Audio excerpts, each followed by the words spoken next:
Chapter 1. Dried Fruit. Maomao was at one of the stoves, cooking.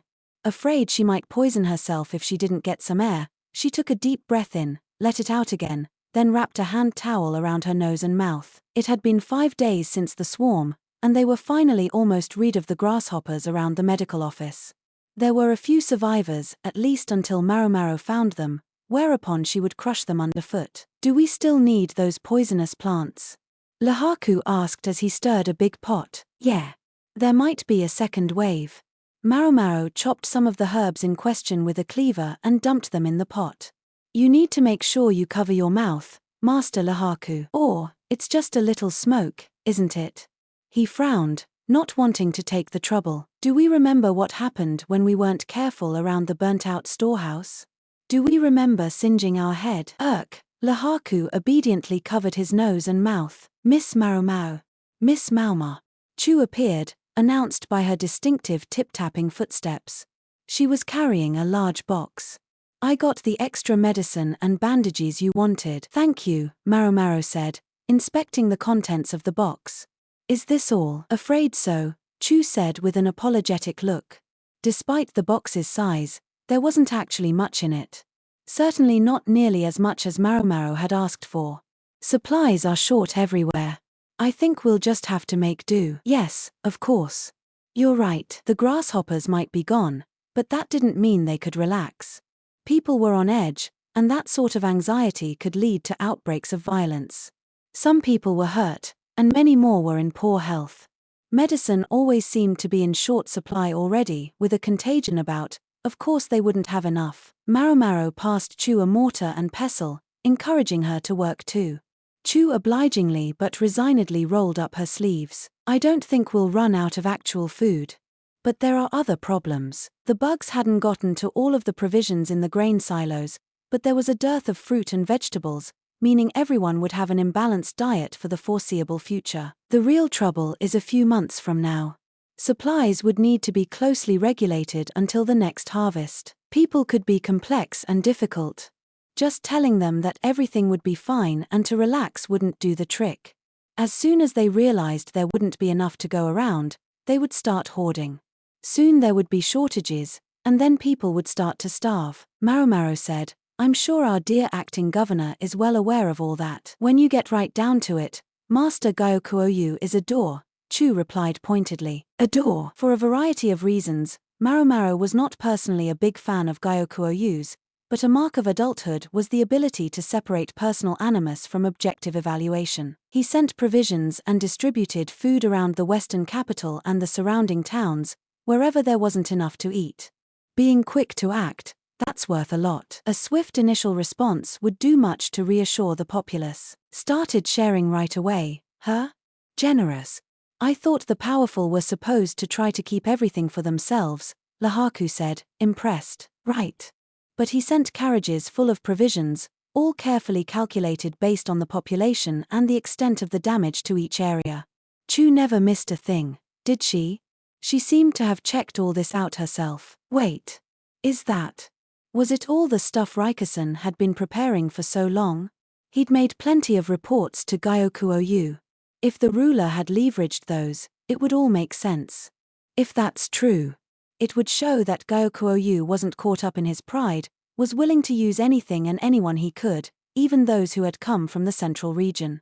Maybe the reason he ordered Rikusen to stay behind in the village rather than coming straight home was precisely so as to get a better picture of what was happening on the ground. Maomao couldn't offer Gyokuoyu her unqualified approbation, not when she knew how he had used Jinshi as a convenient foil, hardly treating him like a real imperial relative. Still, she had to admit that as one of those politicians who felt his first duty was to his homeland, Gyokuoyu was proving quite effective. I know someone who could stand to learn a thing or two from him. She wondered how Jinshi felt about the way Gyokuoyu was treating him. The audacity of it doesn't seem to bother him. He did, however, chafe at his inability to act openly. He wanted to help, but his hands were tied by his status as a guest and visitor. Still, he did what he could, like sending Lahaku with Maomao to the farming village, or getting the freak strategist to form a bug extermination team. Jinshi was like a duck, paddling like hell underneath. Jinshi never seemed unduly attached to his power. Yes, he sometimes acted like a man of authority, but when had he really pressed his status as imperial younger brother? During the Shi clan rebellion, maybe, but that's about the only time I can think of. On that occasion, Jinshi had wielded his status openly. Maomao was in no position to criticize him. She had been one reason he had done what he did, but in any case, that was the moment His Majesty's younger brother had been most visible to the public, quashing a rebellion. Maomao knew that after that, Jinshi had begun to fulfill the duties of his station in life. He'd been as busy as he'd been during his time as a eunuch, maybe even busier, but much of his work was things that had been foisted upon him. As far as projects he chose to pursue of his own volition, the preparations to counter the swarm are about the only thing I can think of. People said he was worrying too much. They said he was raising taxes unreasonably. Ordinary people and bureaucrats alike had regarded him with disdain, but still he had done it. He should have made himself more visible. Like he was when he was a eunuch. Since returning to his position as imperial younger brother, Jinshi had hardly used his most potent weapon, his looks. Maybe his holding back so he doesn't get flooded with suitors. Without the buffer of being a eunuch, and now with the added inducement of the power of being the emperor's younger brother, there would be no shortage of women who wished to become his queen. Suitors, Maomao recalled Rikison's little joke. She could only assume Chu had reported it to Jinshi along with everything else. What a lot of trouble. Miss Chu, did you report everything? Maomao asked. She deliberately chose not to say what she was thinking of, how Rikison had asked, back in the village, if he might seek her hand in marriage. I'm not sure what report you mean, but don't worry. It's all kept top secret from our honored strategist, Chu said. Maomao paused. So she had told Jinshi. Lahaku gave them a look. He didn't know what they were talking about, but he kept stirring the pot. If it was just a joke, then no harm done, right? Chu said. Right. And it was just a joke, right? But some people might take it seriously. That was premeditated. Chu knew exactly what she was talking about. Maomao pictured Jinshi at his most troublesome. Boy, was she going to get an earful about this the next time they saw each other. Then again, maybe it would be all right. All done, young lady, said the quack doctor, showing her a big, flat dish filled with rows of pills. Each of the pills was about as large as a grain of rice and very consistent in size, showing that he had used a mold to make them. Maomao remembered when she had first met the quack, she'd been shocked to discover he was producing the balls of medicine by hand, causing each one to be a slightly different size. Thank you very much. If you could deal with these next, please. Sure. Don't mind if I do. The quack was in fine spirits, although it was hard to tell which of them was the physician and which the assistant. Not to mention, somewhere along the line, Tianyu had disappeared. When Maomao went to find him to try to get him to help, she discovered him dissecting some former livestock at the cafeteria. In Isei province, adults were expected to be able to butcher animals, so a doctor who knew how to do the same didn't raise any eyebrows. Maomao even started to think that maybe Tianyu had become a doctor precisely because he liked dissecting things. This is practice. Wouldn't want to lose my edge, he said, dangling one of the animal's legs teasingly at Maomao. Being a prick, as usual. Dr. Yu and the others were busy treating the injured and sick in town. Everyone who had been posted at the main house and the administrative office had their hands full trying to deal with the aftermath of the plague. The freak strategist in particular was always short-staffed, so he appropriated a few people from the annex as reinforcements, leaving the place quieter than usual. Maomao took stock of the annex as she walked back to the medical office. A minimal handful of people had been left behind to guard Jinshi. The presence of lively souls like the quack and Chu made the place seem boisterous, but they were two of only a few voices to be heard around the annex. The bustling of the marketplace was absent, and there was no laughter of children playing. Occasionally, raised voices might be heard in a minor argument, but that was about all. Wish I could go out there and get a look at the city, Maomao thought. Unfortunately, this wasn't the time for a constitutional. Even if the weather was very nice, the quack doctor, too, gazed out the window as he squeezed the mold down. He was checking the position of the sun. I think it's about snack time, he mumbled longingly. Normally, snack time would see him off to the kitchen, somehow finagling himself some food. I'm not sure snack time is on the cards today either, Chu said with a sniff. They're filling up the storehouses and worried about staple foods. I think our little pleasures will have to wait. Sure, said the quack, who had been enduring life without snacks for several days now. If missing snack time is the worst of his troubles, he's pretty lucky, Maomao thought as she started mixing up some medicine. She was so focused on her concoction that she almost didn't notice evening falling. She was just cleaning up tools when someone knocked loudly on the office door. Who's there? Lahaku demanded. He opened the door to find a young woman, white as a sheet. One of the ladies in waiting, maybe. Where's the doctor? She asked. The doctor? You mean me? The quack trotted up with a blank expression. The woman had obviously come running as hard as she could, and he offered her a cup of water. See, come with me, she cried. Please. The young mistress. Young mistress? Maomao wondered. She hadn't heard about any mistress. Then again, this was Gyokuin's home, so she was sure whoever this person was, they must be a relative of his. Even with only a few guards left, no one of suspicious background would be admitted to the annex. It was obvious from the woman's behavior that this was an emergency, but Maomao didn't think dragging the quack doctor to the scene was going to get the poor maid very far. Knowing she couldn't allow one of Gyokuin's own relatives to go unattended, Maomao raised her hand. If you'll pardon me. The master physician is here exclusively to tend to the Moon Prince. We can't let you just cart him off somewhere. Aren't there any other doctors in this house? It was the most roundabout way of refusing that she could think of. They're all out. Please. If someone doesn't help her, the young mistress. She'll. Figured. A special exception had been made for this annex because a member of the imperial family was in residence, but the other doctors, including Dr. Yu, were all pressed into service to treat the commoners in town. If even they had to go serve in the city, how much busier must the local physicians be? Could you at least tell us what's going on with your mistress? Maomao asked, making the woman drink the water the quack had brought her. She slugged it down in a single gulp, then slowly let out a breath. For starters, who is your mistress? Maomao hated how long this was going to take, but she had to start at the beginning. After a moment, the woman said, she's Master Gyokuin's granddaughter. How old is she? 8. And her symptoms? Well, she never did eat very much, but ever since the swarm of grasshoppers, she's nearly stopped taking any food at all. The only thing she's been willing to eat for days is fruit, but then today she complained her stomach hurt and vomited several times. Stomach pains and vomiting? Those symptoms could be almost anything. What kind of fruit did she eat today? Maomao asked. Conceivably, the girl could have gotten food poisoning from consuming bad fruit, but even in an emergency like this, Maomao had trouble picturing a young mistress eating something rotten. Her mother gave her dried fruit. Raisins, perchance? The woman shook her head. No. Something that had been brought from the capital. I didn't recognize it. From the capital? Maomao cocked her head.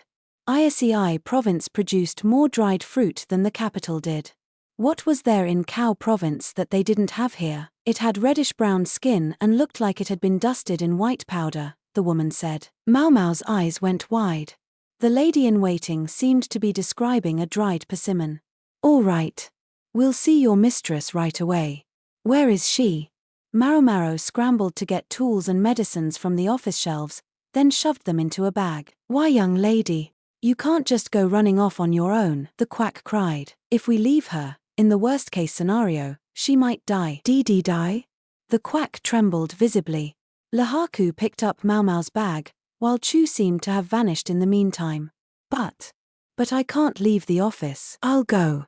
Maomao couldn't exactly be sure, but she was almost sure that the quack wouldn't be able to treat the girl. She figured she would have to deal with this herself, but then someone else spoke up. Not by yourself you won't, Nyang. You're not even a doctor. Who should it be but the man with the indolent grin? Tianyu was leaning against one of the posts in the medical office, a bag full of supplies already in his hand. I'll go with you. At least I have the title of physician. He seemed to have gotten very interested in this case, but his presence made Maomao more anxious, not less. You're coming with me? No, Nyang. You're coming with me. Maomao stood in silence for a moment. He was right that according to the hierarchy, She was just there to help. And she had to admit that Tianyu was better than the quack when it came to actual doctoring. Miss Maomao, Miss Maomao. Chu had reappeared in the meantime. I reported to the Moon Prince. She worked quickly. All right. And what did he say? Maomao asked. Even if she and Tianyu were willing to go see the patient, they wouldn't be going anywhere without Jinshi's permission. The lady-in-waiting, too, watched Chu intently. He says you can go ahead and go. Just make sure that you discuss the treatment very, very thoroughly with the patient. Lahaku looked like he was getting ready to accompany them. He was ordering another soldier to look after the quack. Maomao turned to the worried servant and said, "Show us where we need to go." The lady-in-waiting guided them to a house near the annex. When they were ushered into the patient's room, they found a woman in her mid-20s by the bed. Maomao took her to be the child's mother. She quaked violently. The sharply delineated features of her face were the picture of a classic Western beauty. A young girl lay on the bed, her face bloodless. She resembled her mother, but something, maybe the way she was lying there, made her look thin and weak. Maomao and Tianyu asked Lihaku to wait at the door, then they went into the room. Chu had wanted to come with them, but this time she'd had to stay home. My daughter. Please, help my daughter." The mother looked like she hadn't even had time to brush her hair. It was stuck to her cheeks in messy strands. "Yes, Tianyu said." He moved to pull the covers back from the patient, but the woman exclaimed, "What are you doing?" "I can't very well examine the patient if I can't see her," he said. He was right, as far as it went, but these highborn houses were much concerned about chastity.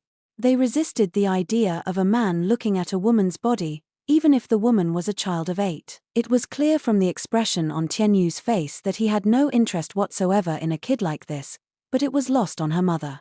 Some people seemed to think doctors were all-powerful, that they could divine the patient's condition, whatever it was, just by taking a pulse. Maomao glanced at Tianyu. "All right," he said. "Would there be any issue if my assistant touches the patient?" "No, I suppose that would be all right." Maomao bowed, then rolled back the covers. She took a spoon from her bag of tools and checked the inside of the girl's mouth. She opened the patient's eyelids and looked at her eyes. "I'd like to open the patient's robe. Would that be all right?" Maomao asked. She was speaking to the mother, but she glared at Tianyu, who held up his hands and turned around. Maomao undid the robe and felt the patient's abdomen. It was noticeably swollen. She slid her fingers across the skin, and when she found something that felt hard and round, she pressed gently. The girl groaned. What was that?" the mother said. "Gas is trapped in the stomach. There's a foreign object in her intestines that's preventing it from escaping." "Just like I thought." Maomao had guessed the moment the lady-in-waiting said the girl had eaten dried persimmons. A foreign object. The mother's eyes went wide. She seemed to be searching her memory for anything unusual that her daughter might have swallowed. "I was told she's eaten nothing but fruit for the last several days," Maomao said. "And today she had dried fruit, dried persimmons." "Yes, that's right." Even when she didn't seem to have an appetite, she would eat sweet things. "Because of those awful grasshoppers, we haven't been able to get honey or fresh fruit, so I gave her some dried persimmons that we got as a gift." "You don't think they were poisoned, do you?" "No, it's not poison," Maomao said, gently rebuffing the mother as she tried to squeeze closer to her daughter. "Eating too many persimmons can cause stones in the stomach." "How many persimmons did she eat?" After a moment, the woman replied, Three. Pretty good job for a little kid. But not enough to cause a gastrolith, Maomao suspected. Is it possible? Could 3 persimmons do that? Maybe they got caught in the fibers from the other fruit. She thought it through, trying to figure out if there was anything she was missing. A bead of sweat began to roll down the patient's forehead, and Maomao absently wiped it away with a cloth. Hair. Then she realized why the patient looked so haggard. Unlike her mother's bountiful head of hair, the child's hair was thin and scraggly, and it was turning white at the roots. White hair. It was said that a terrifying experience could turn the hair white, and there was no question that witnessing a huge swarm of grasshoppers would be a major shock for an 8-year-old child. Well, now was the time for action, not thinking. But how to explain to the mother? They couldn't just charge ahead. When there's a foreign object in the stomach, there are 3 main modes of treatment: Maomao began. Why yes. Maomao looked at Tianyu. He was still turned around, but even with his back to her she could see him nod. He was going to let her handle this part. First, you can give the patient water to help move the object through the insides and eventually evacuate it. The mother nodded. The second way, by contrast, is to administer liquid medication from below to encourage evacuation. From below, in other words, through the anus. Water. Bring water, the panicked mother commanded a servant before even hearing what the third option was. I'm afraid in the case of your daughter, I can't recommend it. It seems likely that she would simply vomit up any water she drank. So you're going with the second possibility? The mother asked. She didn't seem to like the idea of inserting medicine through the behind, but if that would have worked, they could have counted themselves lucky. No. Based on what I felt during my examination, I don't think encouraging evacuation will flush out the object. You can't do the second thing either? What's the third thing, then? The woman fixed her with a look which, while not as potent as Taomei's, was formidable nonetheless. We cut open her stomach and remove the obstruction by hand. Instantly the woman's face hardened and she pounded a nearby table. You think this is funny?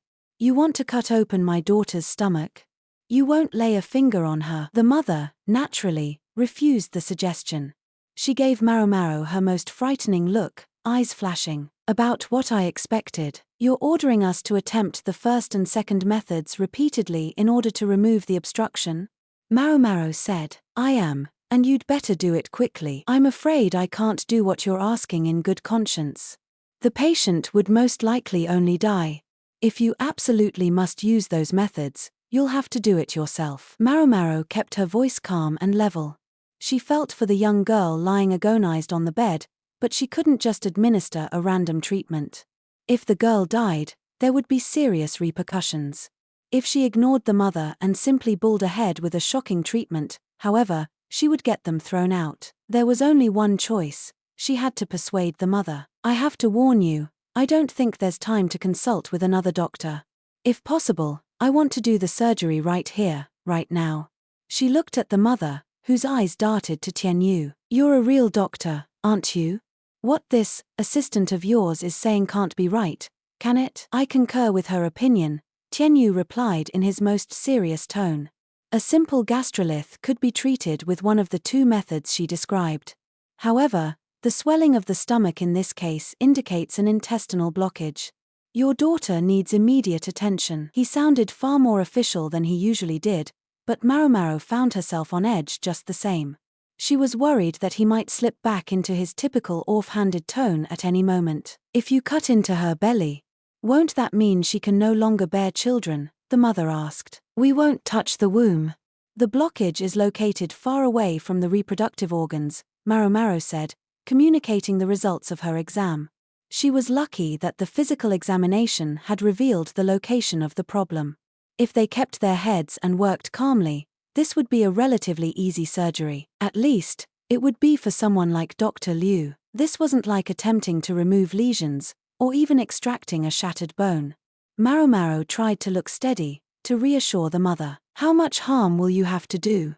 Whatever this thing is, it's not small, is it? The mother asked, looking at Maomao with anxiety all over her face. I'll make a 9-centimeter incision in the skin. Then I'll cut into the stomach, remove the blockage, and then sew everything up with thread. There will be a scar, but it should fade as she grows. Maomao couldn't guarantee that the scar would disappear, a dire thought for the daughter of a noble family like this one. 9 centimeters, the mother hesitated. But Maomao knew her daughter's life had to be more important to her. That's how long it will be if I do it. What does that mean? Maomao looked at Tianyu. If you allow the physician here to do the operation, I expect it would be less than half that length. Much as it kills me to say it, Tianyu was, in fact, a gifted surgeon, as Maomao knew from seeing him dissect animals and work with cadavers. She might spend years practicing before she got as good as he was. Just don't let it go to your head, you little. Dr. Liu had warned them repeatedly during the dissections. When they did a real surgery, it wasn't going to be on a corpse. They were going to have a living, breathing human in front of them.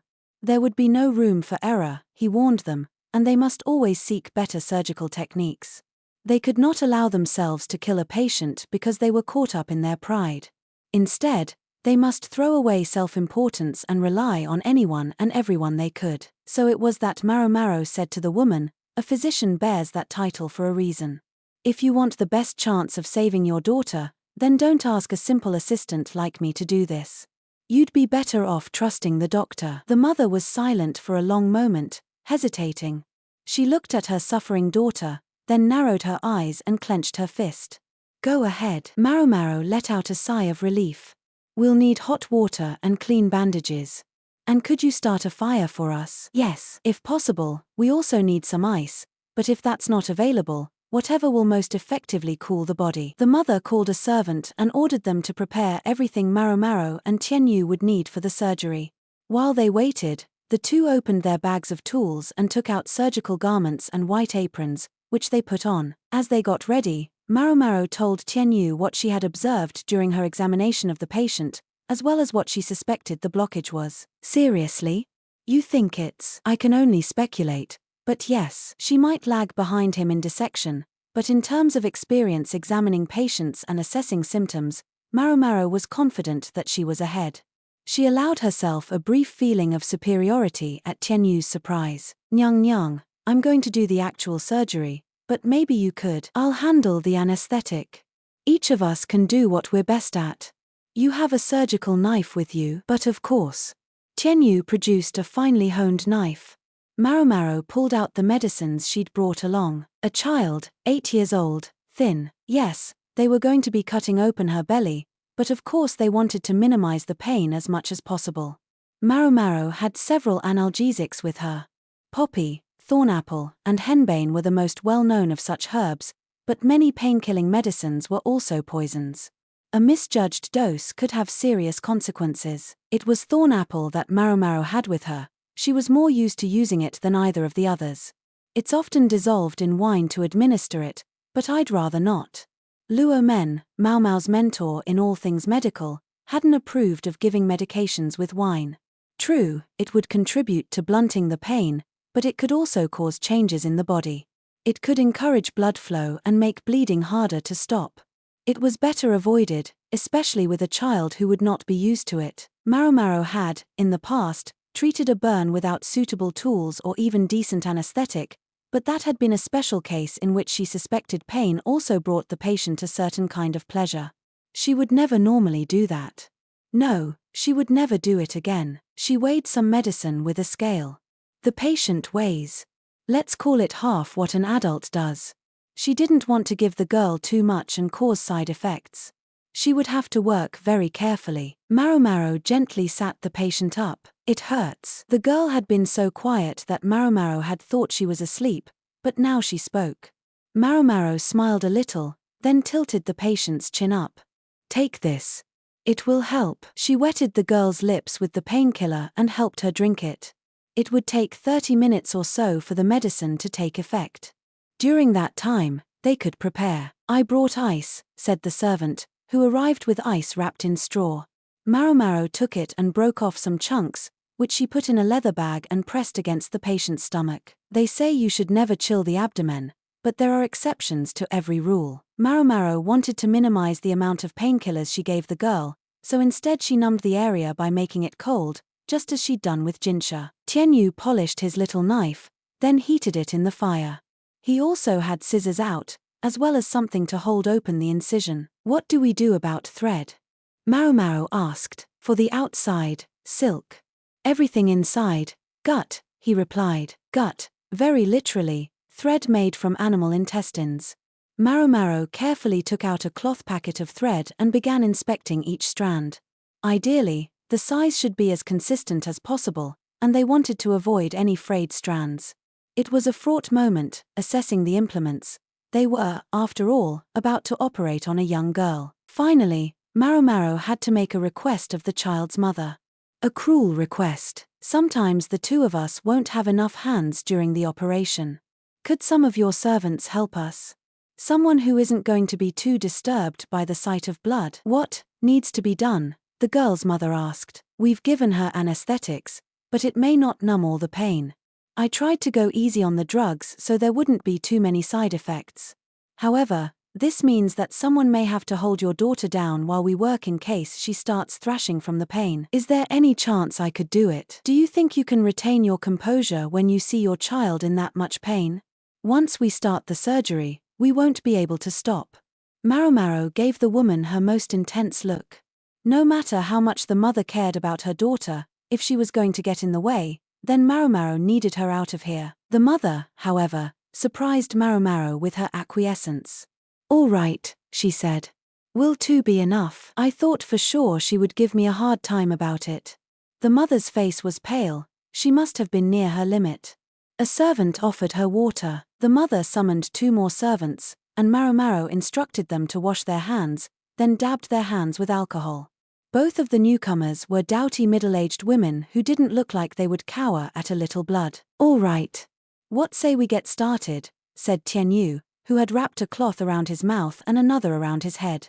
They transferred the patient to an improvised surgical table that the servants had created by putting some long tables together.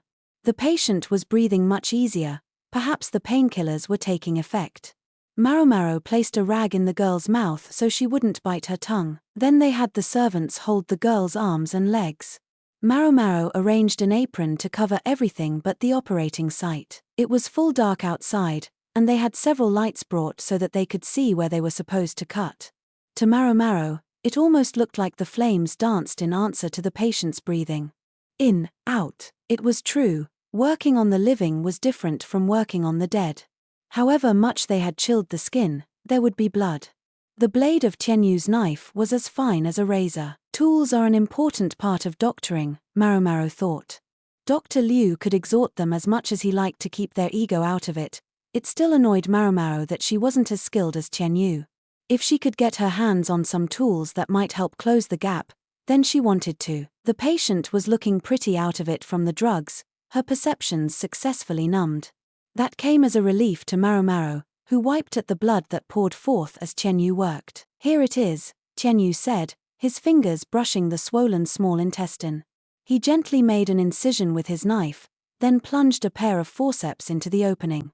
Even the servants, who had watched them cut the girl's stomach open without flinching, recoiled. Is there something in there? You called it, nyang nyang. With the forceps, Tianyu extracted a ball of undigested fruit fibers and a substantial quantity of hair that trailed from the intestine. Out and out it came as he pulled, dangling grotesquely. Maomao offered Tianyu a tray, and he dropped the hair and fiber lump into it. There was still hair in the intestines, so Tianyu went back in with the forceps. Maomao had her mouth and nose covered, but even so the smell was nauseating, an acrid mix of blood and alcohol and stomach juices. The servants turned away as best they could, but they kept hold of the girl's arms and legs, faithful to the end. I didn't think a gastrolith formed exclusively of persimmon pits would be enough to cause an intestinal blockage, Maomao said. The patient's lack of appetite could probably be explained by her habit of eating her own hair. It wasn't entirely uncommon, some people ate things that weren't food as a response to stress. In this case, the girl had eaten more of her hair than usual because of the stress of the grasshopper plague, and exacerbated it with fibrous fruits and then persimmons. All of them together had formed the blockage. Tianyu decided he had extracted all the hair he could and set the forceps aside. There were probably still strands in there, but they weren't going to be able to get all of them. The rest could be addressed by drinking copious water and maybe taking some laxatives to help work them through. Maomao passed Tianyu the needle and thread. She used a hook to hold the incision open, making it easier to see the intestines, and wiped up the blood as it continued to flow. Each time Tianyu finished with a stitch, he swapped for the scissors and cut the thread. He stayed stooped over the patient as sweat poured down his brow. When she was sure they had tied the last knot, Maomao felt a wave of exhaustion. She wished they could just put the patient back in bed, but this wasn't over yet. She wiped down the surgical site, taking care not to press too hard. Tianyu had been the star of the surgery itself, but it would fall on Maomao to care for the patient now that the procedure was over. She'll need more painkillers for sure, and I should prepare some fever medication. Something to stop infection too, that will be crucial. And I have to explain to them what she should eat and how to care for her now that the operation is over. In other words, there was much to do.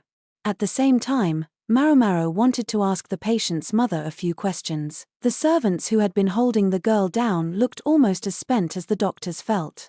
The child had never fought, thankfully, but they were exhausted nonetheless. Say, Nyang Nyang, said Tianyu, who had already scrambled out of his blood-soaked surgical garment. He took the forceps and picked up the object they had extracted. Do gastric juices make hair change color? The hairball was discolored in places, brownish, somewhat, maybe. Citrus juice can do it, after all. Maomao looked again at the patient's hair. It was thin because she'd been pulling it out and eating it. The roots were white. Maomao took the tray with the blockage on it and opened the door. Why you finished? The girl's mother asked. She was there, her face devoid of color. She must have been waiting at the door the entire time. Lahaku was simply sitting in a chair. He was used to waiting around. Yes, the surgery was a success, Maomao said. Would you come inside so we can give you some instructions? Yes, of course. The mother and a servant entered. The servant was the one who had summoned Maomao and Tianyu. As she and her mistress entered, the other two servants, the ones who had held the girl down, left the room. Who do you want to handle the instructions? Maomao asked Tianyu. Sounds annoying. You do it. Each of us does what we're best at, right? Anyway, I get the feeling you've noticed something that was lost on me. As skilled a surgeon as he was, Tianyu was still Tianyu. Once the mother and her servant were inside, Maomao made sure the door was closed, then showed them the tray. This is what was stuck in your daughter's intestines. The other two women cringed when they saw the undigested lump of fruit and hair. Why didn't you tell us that your daughter has a habit of eating her own hair? The mother couldn't quite meet Maomao's eyes. Maomao supplied her own answer. No highborn person could bear the idea of anyone knowing their daughter did something so uncouth, could they? Fine. She had half a mind to needle them about it a little more, but she would have to leave it at that. The issue was, they couldn't afford to have something like this happen again. Abnormal behaviors like eating one's own hair are frequently caused by stress. Has anything happened to your daughter that might account for that? No, the woman said slowly. No, I've only brought her up in the way that any mother would. Liar. Maomao picked up the lump with the forceps. The light and dark hairs formed a mottled pattern. Your daughter's hair is naturally auburn, isn't it? You've been dyeing it black, that's the source of the stress. Or am I wrong? The mother flinched, she pursed her lips and one eye began to twitch. Her lady-in-waiting looked at the ground. If we don't resolve the cause, this will only happen again. How many times do you want your daughter's stomach to be cut open? It's not like I enjoy doing it, the mother said softly. But the girl has light brown hair, and her father and I. We both have black hair. Even two parents with black hair can produce a child with brown hair. It must happen fairly often here in Isei province. There's enough foreign blood going around. After a long moment the woman said, my father won't see it that way. Her father? That would be Gyokuou. What did he have to do with this? My father hates all foreign blood. Isei province is part of Li, so he believes it should be ruled by a black-haired Linese. I always thought the same thing, until his own daughter gave birth to a grandchild with light hair. My father was distraught by his granddaughter. I had heard, though, that an infant's hair color can grow darker with age, so I told him she would have black hair eventually. But she never did. So the white roots weren't from hair that had gone white with fear, but because the mother hadn't had time to re-dye her daughter's hair during the swarm. Considering the servant wasn't saying a thing, Maomao suspected she might be helping to dye the patient's hair. Hates foreigners, huh? That was a tough philosophy to get away with when you lived in a nexus of trade. Then again, sometimes familiarity was precisely what bred contempt. Maomao thought of her red-haired empress. Gyokuyu and her half-brother might both be Gyokuin's children, but the family wasn't monolithic, as this story showed. If she won't stop eating her hair, then I suggest shaving her head until she calms down, said Maomao. It seemed like the quickest way. Shave her head? What is she, a nun? If you let it keep growing, she'll just have baldish patches, and will that look better? Besides, if she continues to damage the roots, eventually the hair will stop growing at all. As she talked, Maomao began taking medicines out of her bag. Anti-infective agents, antipyretics, painkillers. At the moment, seeing her safely through the hours and days after her surgery is more important. I'm going to give you detailed instructions. If you feel you don't understand them, I can write down the important points. She needs someone to keep an eye on her post-surgical progress. It doesn't have to be me and this physician if you don't like us, but make sure you get some doctor to look at her. I do have to warn you that even if the surgery was a success, she could take a turn for the worse if she doesn't get proper treatment after. If the wound opened or got infected, for example, there would be trouble. For now she's still numb, so she's calm, but as the painkillers wear off, it's going to start hurting. Don't let her touch the surgical site. The pain may keep her awake and she may run a fever. I have medicines here for both those possibilities that you can use as necessary. There was a moment as the woman absorbed all this, then she said, I understand. Her lip quivered as she approached the bed where her daughter slept. She brushed her thin hair, the faintest hint of relief on her face. Finally Tianyu spoke up. I kept the incision to half as long as my assistant said, and it was true, he had cut barely half of what Maomao had threatened. What was more, the stitches were as delicate as the incision. If all went well, the scar would be virtually invisible. Maomao couldn't suppress a flash of annoyance even as she wrote down her instructions. Wonder if she'll really follow these. She had her doubts, but she was very, very eager to get this over with and leave.